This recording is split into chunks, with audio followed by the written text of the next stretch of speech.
রাজাকার শব্দটা প্রকাণ্ড একটা গালি, যাকে তাকে দেবেন না। আমার ছাত্রছাত্রী, আমাদের মেয়ে ছাত্রছাত্রীদের উপর যে লাঞ্ছনা হয়েছে, তার বিচার বিধাতা করবেন। তার বিচারের জন্য আমরা নেমেছি। তার কাছে বিচার চাবো। কোথায় বিচার চাবো? আমরা ঘৃণা জানাই। আমার কথা আমি বলতে পারবো না, আপনি তুলে নিয়ে যাবেন।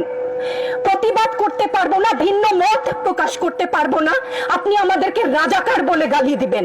ছাত্র ছাত্রীদের উপর জুলুম বন্ধ না করলে পরিণতি ইতিহাস বলে দেয় কারো জন্য ভালো হয় না। এখন আমাদের সাথে আমাদের প্রিয় সহকর্মী চৌধুরী সাইমা ফেরদৌস, আমাদের ইনস্টিটিউট অফ বিজনেস অ্যাডমিনিস্ট্রেশন থেকে, উনি সংক্ষেপে তার অনুভূতিটি বলবেন। আসসালামু আলাইকুম সবাইকে। আমার বলবার অনেক কিছু আছে, সংক্ষিপ্ত করার কথা আমি খেই হারাচ্ছি। আমি কোনটা বলবো আর কোনটা বলবো না, সেটা আমার ঘৃণা।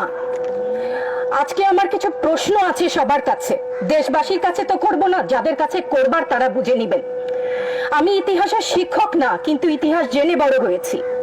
আমার জন্ম ৭১-এর পরে, কিন্তু বই খাতা থেকে সরাসরি যুদ্ধে, ভাষা আন্দোলনে যারা অংশগ্রহণ করেছিলেন তাদের কাছ থেকে শোনা শিক্ষা থেকে জানি মুক্তিযুদ্ধের চেতনা কি, ভাষা আন্দোলনের চেতনা কি ছিল। মুখের ভাষা বাংলা বলতে পারি, সেই জন্য বোধহয় ভাষা আন্দোলনের শহীদরা শহীদ হননি।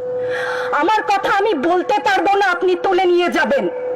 প্রতিবাদ করতে পারবো না, ভিন্ন মত প্রকাশ করতে পারবো না, আপনি আমাদেরকে রাজাকার বলে গালি দিবেন। রাজাকার শব্দটা প্রকাণ্ড একটা গালি, যাকে তাকে দেবেন না। আমি অনুরোধ করছি না, আপনাদেরকে বলে দিচ্ছি।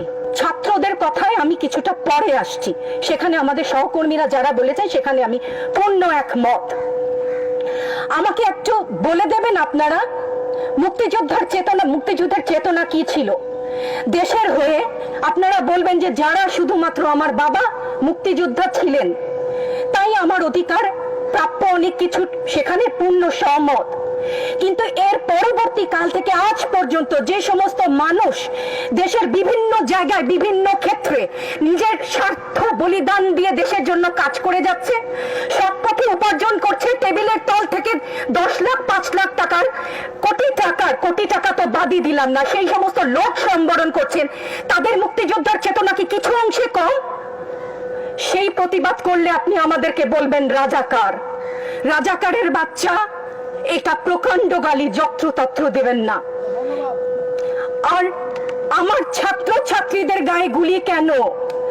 আমি এখানে কেন দাঁড়িয়েছি, কেন আজকে কথা বলছি?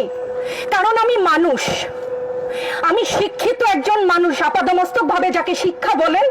সেখানে আমি জানি মুক্তিযোদ্ধার চেতনা যদি কিছু আমার ভেতরে বিদ্যমান থাকে, আমি জানি অন্যায়ের প্রতিবাদ করতে হবে।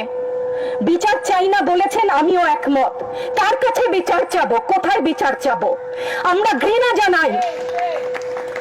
আমার ছাত্রদের গায়ে আমি সারা রাত ঘুমাতে পারি না, তাই এসছি যে আজকে যদি কিছু বলে যাই এক পলক ঘুমাতে পারি। যেই বাবা মার বুকটা খালি হয়ে গেছে, তাদের ঘরে কি চলে, কোথায় আছে তারা, কিভাবে আছে?